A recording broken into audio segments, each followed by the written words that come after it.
So this week's episode of Demon Slayer was absolutely fantastic. No matter which angle that you try to view this episode at, it really is completely stunning. You have the smaller details like the footsteps and just how they draw their blades. The little sound effects really make it feel like an immersive world, something that has a lot of weight and just impact behind all the finer details. The visuals blow you away, the character writing blows you away. Everything about this episode was really impressive, but the thing that got me the most was the overall emotional depth to this episode, and this episode literally kicks off with some pretty heartwarming and also touching sequences between Tanjiro as well as his mentor, and they were great scenes. I was really impressed by them, but by the time the episode wrapped up, I went back and watched that first little sequence, and it made me feel so much more than I initially did, and it was because it was also such a touching scene from the mentor's side as well.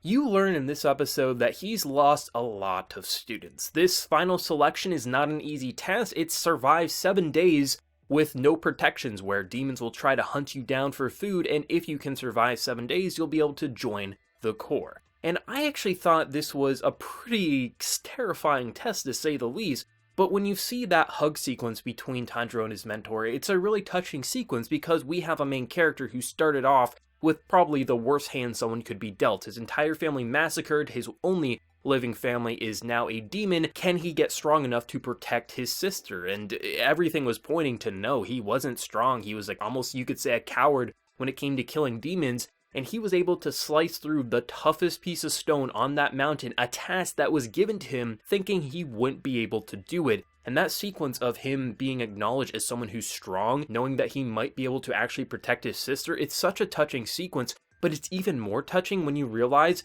that he was literally trying to protect Tanjiro because he didn't want to send another of his pupils to their deathbed. And for the first time probably in years, he's believing that maybe this will be the one who can survive, the one who can come back home and actually survive an impossible test, because every one of his students have come back as a corpse rather than a living and breathing person. That touching sequence was amazing, especially the aftermath, because he realizes that there's nothing else that he can do for him. Everything is up to his own strength, will, and determination, but he can still treat him as a kid for one last night, give him that dinner, and teach him as much information as he can so he can survive. The little details, such as the mask that they wear, they're actually a warding spell to basically help protect them, but we also learned that the entire reason that his pupils kept getting killed was because of the mask that he basically latched onto, this demon that's ate so many people that it became a ridiculous size and apparently smelled pretty damn horrible, which kind of ties into the whole sequence of learning that essentially if Tanjiro can master his ability to smell really well, which may sound a little weird, but in this series is actually pretty cool, he'll actually be able to tell a demon's strength level by basically how they smell. Apparently the worse they smell, the more people they've eaten, and it'll actually probably serve as a clue to how to take out a demon when he does battle them, which was pretty cool. Especially learning like how his blade actually connects with demons and just objects that he's trying to kill. When he has total concentration, he has these threads that actually connect to his target,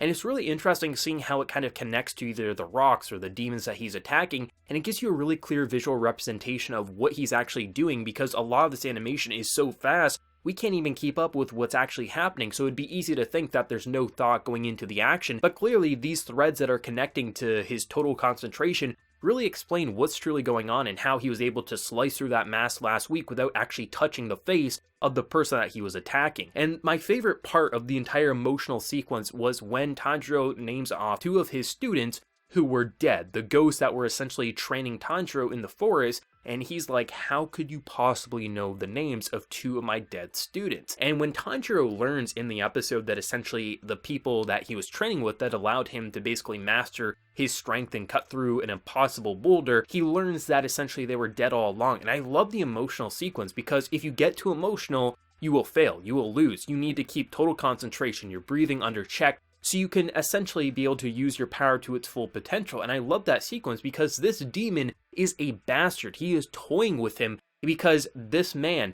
who essentially keeps sending him free food is the reason he's trapped in this cage, and he's made it his mission to just keep hurting him time and time again, and he latches onto those masks. And I love how he was toying with them because it made you think this is an absolute piece of garbage. Not only does he look like a piece of garbage, the way he would just smirk and way he would just taunt Tanjiro and just taunt his mentor, like, it was horrible But that's what you want to see with a demon, because they're not just mindless killers, they do have intelligence and their own thought process and just overall personalities, so you can have despicable bastards of an opponent. And that's what I love, is because you're just seeing this man easily taunt, being like how they ripped apart the legs of this girl or the guy, and it's just such a horrible sequence, because you can see not only is it cruel, it's also going to put Tanjiro in this sequence where it's going to get him killed. And I love how he's able to collect himself with the help of his family kind of like talking with him in his head. Obviously they're not actually there, but it was more of just a spiritual connection so he could awaken and actually dodge these attacks, and how he was using his breathing to tell that he was actually going to come up from the ground, and then he used his head to kind of do this headbutt roll. It was such a cool sequence, because this is a demon who can't get his throat sliced. Everyone who's attempted it, his skin is just so tough from all the humans he dealt with that there was no reason that this demon thought that Tanjiro would be any different. And to see the water breathing techniques, they were so cool. I love the visuals to them. It is just such a different art style than what's kind of typically seen with the overall character models and backgrounds pretty much up to this entire point. But when you see the water techniques and how he does total concentration and this amazing move to just cut off the head of the beast, it was such an awesome moment, and it just ties the emotional overall aura to this episode over with a nice bow, because this episode starts off emotional, feeling like Tanjiro might be the student who could come back alive. Maybe the deaths of all these students wouldn't be for nothing, because they were clearly teaching and trying to get him up to his true strength so he could come out of this test alive. And to see him cut down the demon who's been pretty much tormenting his master for all this time, it is such a great moment. And like I mentioned, the water techniques were just so cool. They were creative. I love how they just stylized them. It's such an interesting art style, and I'm so excited to see more of these techniques down the line if we have fire or lightning or different techniques, because the water one is already cool, the way he'll use these different attacks to do basically like a pinwheel or just a really cool slash. It gives the overall impact to his blade so much more than his traditional strikes, which are already pretty cool, especially when they stylize them with the threads connecting to the opponents. But when you see the overall water techniques and just how fluid of animation it is, and just how much it adds to that impact, it really does feel like a very tall wave crashing down on an opponent with this incredible speed and force because of Tanjiro's just overall movement. It's incredible. I love how they're detailing these extra movements, so it doesn't just feel like they're saying, oh, they're gonna charge up a new technique and then it just looks like another sword slash. No, it looks like something pretty damn badass, if I have to say. I love the emotion of this episode. It was great. The voice actors killing it. Tanjiro's is really impressing me, just because these simple moments where he's realizing that maybe he is strong, and strong enough to protect his sister, strong enough to survive 7 days in a test that pretty much most people would try to run and hide from, like we see with some of these opponents. And I just love it. I love just the emotional weight for the simple scenes when it's one-on-one characters talking, or just Tanjiro looking at an opponent that he thinks I have to run away from, but because someone is about to get killed, he has to be the hero and rise to the occasion. Or how you have these couple of demons just kind of arguing who's going to eat first because that's their territory, and Tanjiro kind of picks himself back up. He actually acts like the man he should be and actually uses his training and proves to himself, but also proves to these demons that he isn't someone to mess with. He will kill you, and because he has a proper sword, because he had all these years of training, he's actually someone who's pretty decent in this situation. Obviously, in comparison to probably some of the best demon hunters, he's a nobody. But he really does feel like someone who can actually pass this test, which we never would have said in episode 2, or maybe even episode 3. This episode really did a lot for his character, but also fleshed out some of the previous sequences. Like, I thought they were just going to be like these spirits of the forest, but it turns out they were actually dead students of his teacher, and to just see that conclusion that their death, it wasn't for nothing. They were able to help Tanjiro kind of become the man he needs to be, master his power, and really bring out the best in himself, because clearly he has a hidden strength that just needs the right push to really let flourish. And you're seeing some crazy shit in this episode. I just want to see more techniques. I want to see more water techniques, and I want to see Tanjiro come back to his mentor